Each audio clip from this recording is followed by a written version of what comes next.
आए हैं नवजीवन हॉस्पिटल काशीपुर, जहां हम बात करेंगे डॉक्टर साहब से। डॉक्टर साहब बताना चाहेंगे कि आपका शुभ नाम? डॉक्टर तन्वांगी। मैम, आपकी क्या क्वालिफिकेशन, क्या उपलब्धि? मैंने अपना MBBS एम्स पटना से किया हुआ है और मेरा post graduation Safdarjung hospital new Delhi का है। यहाँ पे मैं फरवरी 26 से ज्वाइन की हुई हूँ। मैम, बहुत बहुत बधाई हो आपको यहाँ आने की। और अभी तक जैसे कि आप यहाँ आई हैं तो आपको किस तरह के केसेस ज़्यादा मिले हैं यहाँ पर? क्या प्रॉब्लम यहाँ की लेडीज़ों में कॉमन देखने को मिली? जब से मैं आई हूँ मैंने यहाँ पे मोस्ट कॉमन पेशेंट्स में PID, जिसमें मैक्सिमम पेशेंट हमारे वाइट डिस्चार्ज की कंप्लेन करते हुए आते हैं। उन्हें ऑलरेडी बहुत टाइम से ट्रीटमेंट चल रहा होता है। मोस्टली पेशेंट्स 5 से ट्रीटमेंट लिया होता है, उनको पूरा काउंसलिंग नहीं करके भेजा जाता है।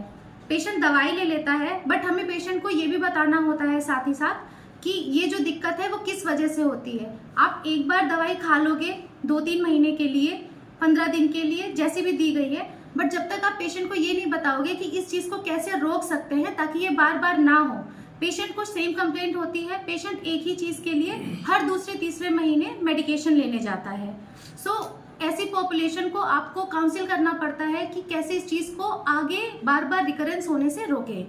सेकेंड, हमारे यहाँ मोस्टली पेशेंट के जो आते हैं ग्रुप, उसमें उनको कंप्लेन होती है इरेगुलर मेंस्ट्रुअल ब्लीडिंग की, यानी टाइम पे पीरियड्स नहीं हो रहे हैं, या तो 15 दिन पहले हो रहे हैं, 20 दिन हो रहे हैं। ये मोस्ट कॉमनली 15 to 20 एज वाली लड़कियों के साथ भी है और 40 to 50 एज वाली लेडीज़ के साथ भी है। दोनों में कॉजेज डिफरेंस होते हैं, दोनों का ट्रीटमेंट डिफरेंट है, बट गायनी में इज मोस्ट इम्पॉर्टेंट कि आप पेशेंट को काउंसिल कैसे करते हैं। चीज़ें पेशेंट की पहले सुननी है पूरी कहानी, देन उसके बाद उनको उनकी एज स्पेसिफिक कॉजेज को रूल आउट करके ये बताना है कि उनके लिए क्या बेस्ट ट्रीटमेंट ऑप्शन है।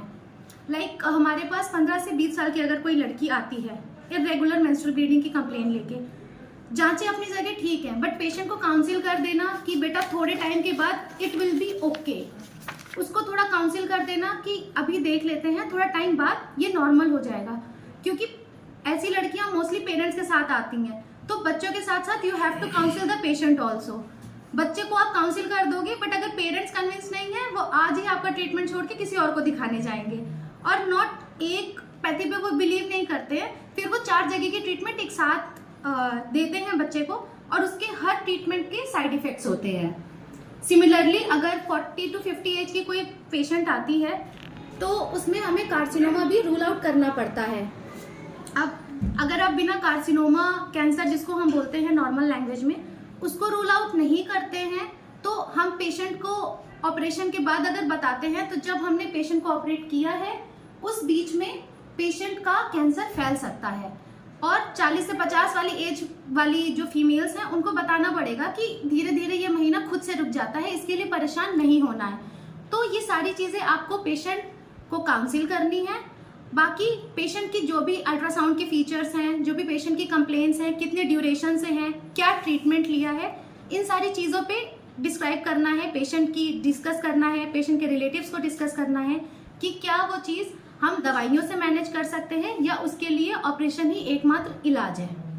Thank you ma'am. मैम, बांझपन जो है ये एक बहुत बड़ी समस्या आजकल आ रही है नई जनरेशन में, तो आपने क्या पाया, क्या आपका सजेशन है, इसमें क्या होना चाहिए?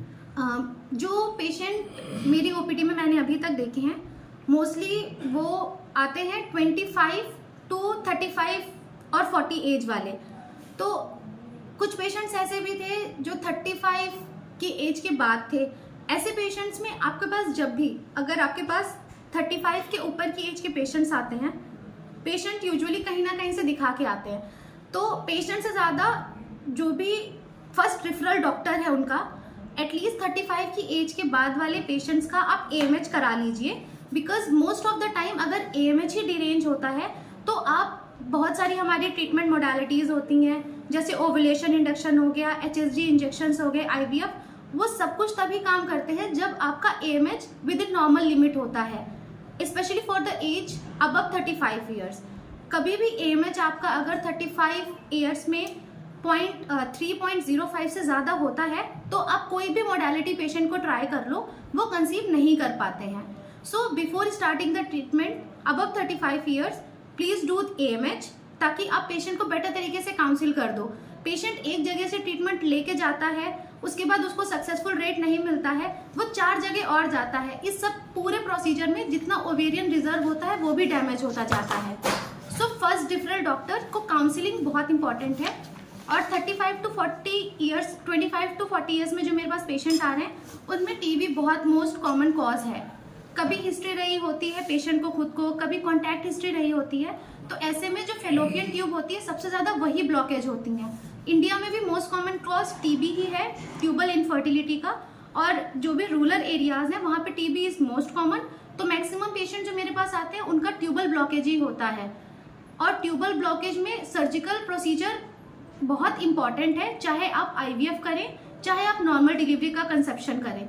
सो बेसिक लेवल पे कुछ टेस्ट होते हैं बोथ पार्टनर्स के लिए।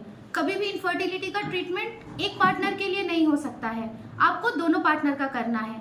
जांचें जो होती हैं वो भी दोनों पार्टनर की होंगी।